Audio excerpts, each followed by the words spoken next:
Природные катаклизмы адмыслова не абіраюць, дзе ім прытармазіцца, а можа і абірае хтосьці там на небе, каму наслаць больш кары і каго абразуміць. Загадкавасці прыроды не такія ўжо і нелагічныя. Чаму ўжо колькі часоў Беларусь з пункту гледжання неабмежаваных ападкаў можна называць гіблым месцам, а ў Варшаве, скажам, увогуле не было сёлета працяглых дажджоў, тым больш падтапленняў. І сёння цёпла і сонечна, але ж у Беларусі ўсця ж халодна і вільготна. Тэлеграм-канал Метеавайб раз за разам паведамляе навіны адную страшнейшую за іншую. Нядзельная раніца была зноў прахалодную і толькі па паўднёвым захадзе праяснілася з-за ўплыву антыцыклону з цэнтрам над несяброўскай Польшчай. Бліжэй да заходняй мяжы мінулай ноччу ўвогуле былі замаразкі ў паветры да -2, а на глебе да -4. Наступнай ноччу замаразкі распаўсюдзяцца на яшчэ большую тэрыторыю Беларусі, толькі ў аўторак стане цяплей, да ўжо без мінусавых тэмператураў. Са спазненнем паведамілі, што 7 траўня ў аграгарадку Кадзіна пад Магілёвым быў зафіксаваны першы ў гэтым сезоне смерч. У той вечар у Магілёўскай области абвастрыўся цёплы ўчастак фронту і зрушыўся вецер.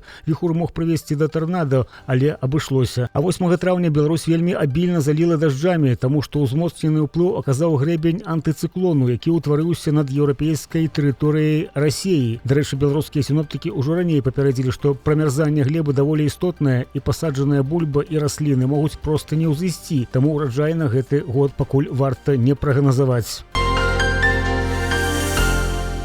Пабедабесце ў Беларусі сёлета не скончылася, яно хутчэй толькі распачынаецца. 9 траўня гэта першы крок. Выходныя выдаліся зусім невыходнымі. Ужо сёння людзей зноў выгналі на вуліцы Беларусі, каб шчасліва адзначаць дзень дзяржаўнага сцяга і герба. Так, напрыклад, на гарадзенскім мясакамбінаце прымусілі спяваць гімн Беларусі.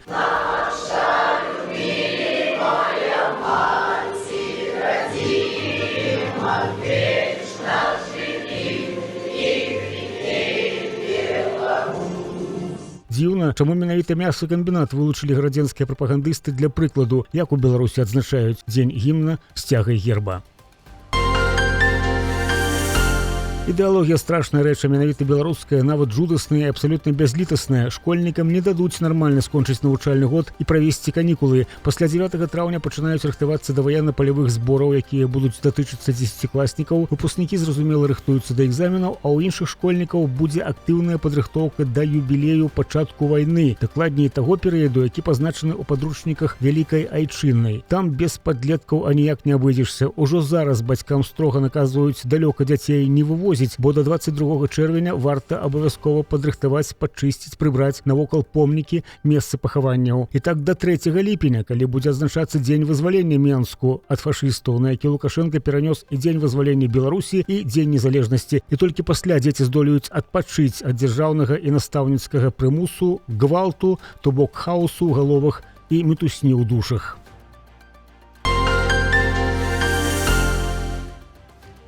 Пасля вяртання з Масквы найбольш вострая фаза страху трапіць пад дронавую атаку быццам бы прайшла ў Лукашэнкі, але трывога засталася. Суцешыць яе дыктатар вырашыў праз невялікі шпацыр па праезнай частцы галоўнага праспекту, каб пачуць, што народзец яго ўсё яшчэ любіць. Мы вас любим! Праздника вас! Спасибо! Вас здоровья вам!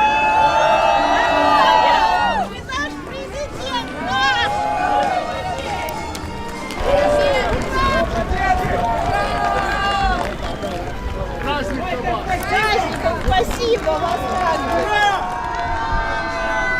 Ну што з імі зробіш, такія яны простыя бабкі, ды і моладзь не надта адстае. Ці жарт, сам цар тут, перад вачыма. Хаця, здаецца, тое ж самае крычалі б, каб перад імі прайшоў бы які-небудзь Леў Лешчанка ці Мікалай Баскаў са Стасам Міхайлавым. А што нашаму народу трэба, казаў некалі Лукашенка. Чуть-чуть малачка, чуть-чуть хлебушка, і ён будзе сыты усім. І відовішчаў не трэба. Здаецца, вярнуўшыся ў мірную Беларусь, страх мусіў бы растварыцца перад ім, але не тут-то было. Ён зноў пачаў нагнятаць, прычым наўпрост абвінаваціў Расію ў звышдзяржаўным шовинизме. И пусть у фашизма сейчас другое лицо, лощеное, это сути не меняет. Мы видим это лицо. Идеи сверхдержавности, собственного превосходства крепнут и наносят миру новые раны. Но уже рядом с нашими границами. Мы знаем, кто наш противник и враг.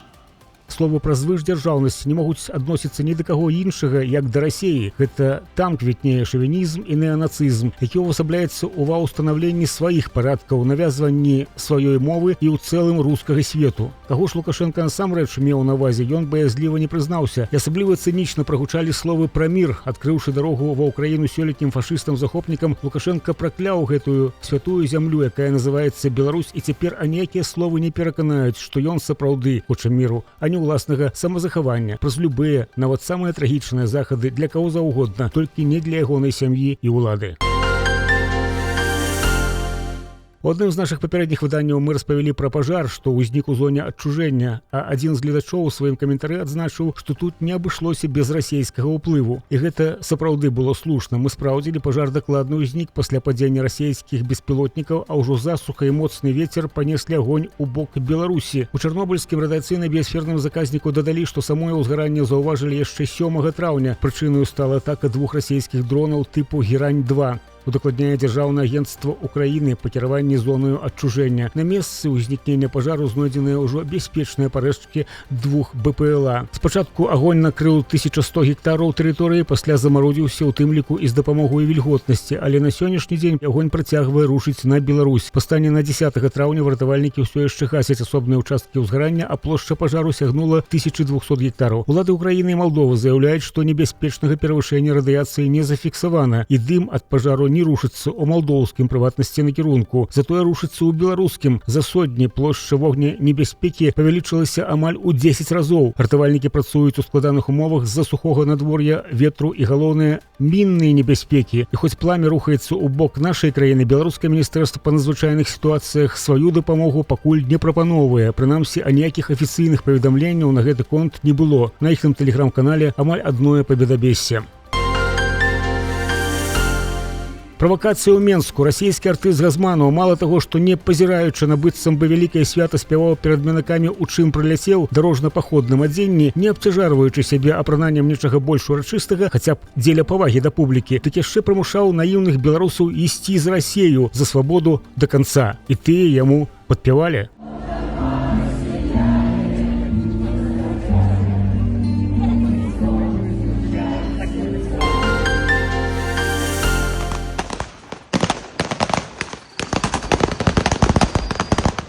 Звыштрэшава вызначылася гэтымі днямі горадня. Нічога дзіўнага, рэгіёнам камандуе недалёкі салдафон Караеў, сістэмны карнік і былы міністр унутраных справаў. Ён не знайшоў анічога лепшага, каб пагрузіць цэнтральны гарадскі парк, які мае імя французскага навукоўцы медыка Жана Эмануэля Жылібера, у вайнушку. Стральба, выбухі, бомбаў, гранаты, бронемашыны, аўтаматы і матацыклы. Гарадзенцы з цікавасцю сачылі за баявымі дзеяннямі, паведамляюць мясцовыя прапагандысты. І ўсюды дзеці, дзеці, дзеці. На вашу думку, чаму ўлады так масава далучаюць да мілітарызацыі малых? З якой мэтай прапануюцца гэтыя гульні, якія ў будучым могуць перарасці ў сапраўдную бяду? Мы из России, и второй год подряд мы встречаем 9 мая в Беларуси. В прошлом году в Бресте, в этом году в Гродно. Хочу сказать, какие молодцы власти города устроили такое замечательное развлечение для детей и такой замечательный праздник для всех людей.